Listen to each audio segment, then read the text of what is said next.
Eh bien salut à tous les gars, c'est Nobalgo. Aujourd'hui on se retrouve pour une toute nouvelle vidéo. Comme je vous l'avais promis, on est sur une vidéo où je suis au travail, sur chantier, à Fléron. Donc voilà, donc là je suis sur un chantier à Fléron, je vais vous montrer un peu ce que je dois faire. Aujourd'hui ça va être un peu un chantier enduisage et demain un chantier peinture. Donc on se retrouve directement après le générique. Voilà les gars, donc là j'ai mis on va dire 1 cm d'eau dans un seau. Donc là maintenant ce que je vais faire c'est que je vais prendre mon eau de palette. Celle-là c'est pour enduire uniquement, et je vais avoir besoin de l'autre aussi. Hop. Et là j'ai mon enduit comme je vous ai dit, donc je prends directement avec ma palette, toujours sur une petite couverture, hein, voilà, toujours travailler dans la propreté. Le petit seau avec l'éponge bien évidemment. Là je vais venir ajouter 3 palettes d'enduit là-dedans et on verra bien ce que ça rendra. Là j'ai mis mon enduit, donc je vais vous dire plus ou moins pour 1,5 cm, allez 1 cm d'eau. J'ai dû mettre 7 cuillères d'Ardex, donc voilà, pour ceux qui veulent faire de leur enduit. Et je vais vous montrer une petite technique, enfin surtout, hein, je vais vous le mettre à la lumière. De l'enduit, ça doit toujours être une pâte à crêpes. Sinon, quand vous allez l'appliquer, vous allez avoir des lignes dégueulasses sur votre mur. Donc voilà, moi, vous voyez bien, il est tout lisse. Il n'y a pas de grumeaux. On parle pas de 2-3 grumeaux. Hein, mais voilà, on ne voit pas un seau rempli. Pour savoir quand il est bon, on retourne. Est-ce que ça coule? Non, l'enduit est parfait. L'enduit est nickel à appliquer. Pour qu'il prenne la bonne forme, etc., etc.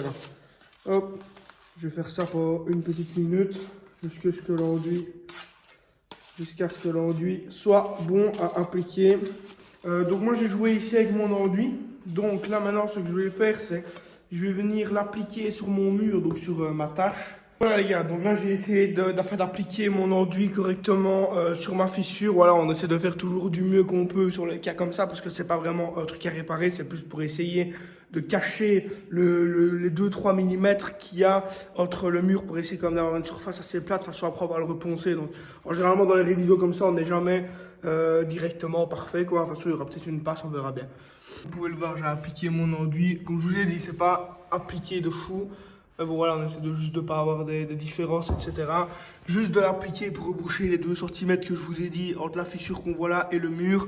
Et s'il faut une passe, on refera une passe. Voilà, on essaie de faire du mieux en deuxième passe, juste essayer vraiment de recouvrir un maximum. Bon, je m'attaque à ça et je vous reprends quand j'ai fini le salon pour vous montrer ce que ça rend. Les gars, donc là je viens d'avoir fini la petite partie salon et j'avais juste un truc à dire. Si vous regardez cette vidéo, il y a la plupart qui ne sont pas abonnés. Je sais bien que ça c'est des vidéos pour ceux qui aiment bien le chantier, voilà, pour ceux qui n'aiment pas, ça va pas être intéressant.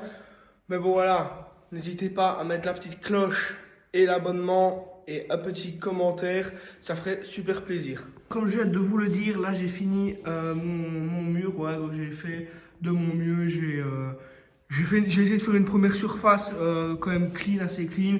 J'ai essayé de faire bien le coin ici. Et voilà, là comme on peut le voir ici, il n'y avait pas grand chose, il y avait vraiment juste là et une petite partie là. Mais bon voilà, c'était pas grand chose à faire. Donc il n'y avait pas grand chose à faire. Après je vais devoir m'attaquer au plafond comme je vous ai dit. Là je sais pas si on a bien vu, mais le plafond il est mort.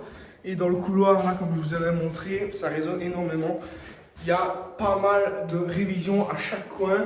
Il y en a aussi un peu dans la buanderie. Il y a encore des trucs, donc je ne vais pas vraiment vous montrer, ni les toilettes, voilà, vu que c'est chez les clients. Donc voilà, donc je vais essayer de faire tout le couloir. Je vais essayer d'être le... Je vais essayer de faire vite. Ça, je pourrais vous faire le petit bilan du salon, voilà, tant que je suis tout seul. Corridor, je vais essayer de vous caler le téléphone pour que vous puissiez voir un petit peu... le seau, etc. Mais bon, je n'ai pas de caméraman malheureusement. Donc là, je vais essayer de vous faire le mur ici. Voilà, je vais essayer que vous voyez un peu comment j'endure. On va pas forcément voir ma tête, mais bon, c'est pas grave. Hop, je me mets le genou sur la couverture pour éviter à 40 ans de pouvoir venir travailler. Là, il n'y en a pas beaucoup, donc je ne vais pas mettre trop d'enduit sur ma palette. Je vais venir à travailler un petit peu.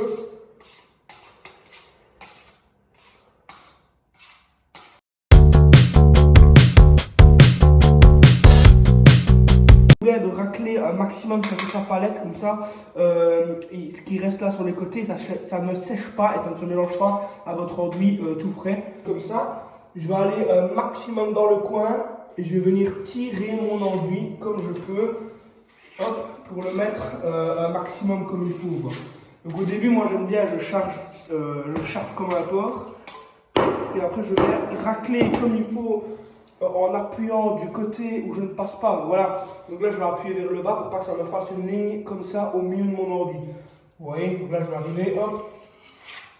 Voilà, on essaie de pencher sa palette, pas trop, on n'en met pas comme ça sinon on racle tout, et on n'en met pas comme ça sinon on étale tout comme un porc. Il peut rester 45 degrés, hein, c'est la meilleure inclinaison normalement pour de l'enduit. Ce que je viens de faire de plus près, hein, on voit bien que il y a de l'enduit, bon, je donne mon doigt dedans, on voit bien qu'il y a de l'enduit, on verra bien au ponçage ce que ça fait, sinon on mettra une deuxième passe. Là, je vais m'attaquer à ce côté-là. D'avoir fini le petit chantier, on va dire enduisage. Donc c'est vrai qu'il fait pas très clair dans la maison, je comprends pas, il y a 56 spots mais on voit rien du tout. Regardez les gars, regardez ce temps de fou, regardez ça. Je sais pas si on va bien voir rien les gars. Ici les gars on est en Belgique, mais c'est magnifique hein. Franchement, vous pouvez voir la neige et tout. Bref voilà, là on est sur notre petit chantier, toujours d'enduisage. Donc là ça commence à sécher, on voit que ça commence à jaunir un peu. À mon avis je vais devoir mettre de l'isolant. Parce qu'à mon avis, avec la peinture, ça n'ira pas. Vous voyez bien, la couleur reste assez forte quand même. Donc, première passe comme ça, quand on a ça, c'est... Voilà, là j'ai fait les toilettes, mais ça je ne veux pas vous montrer. Voilà, donc là ça va être fait. À mon avis, je vais attendre un peu que ça sèche. Je vais faire autre chose dans la maison.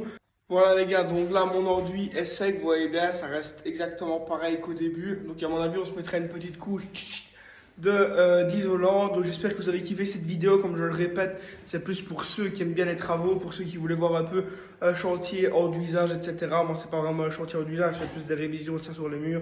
Bon, j'espère que vous avez kiffé cette vidéo. C'était NobalGo, ciao l'équipe.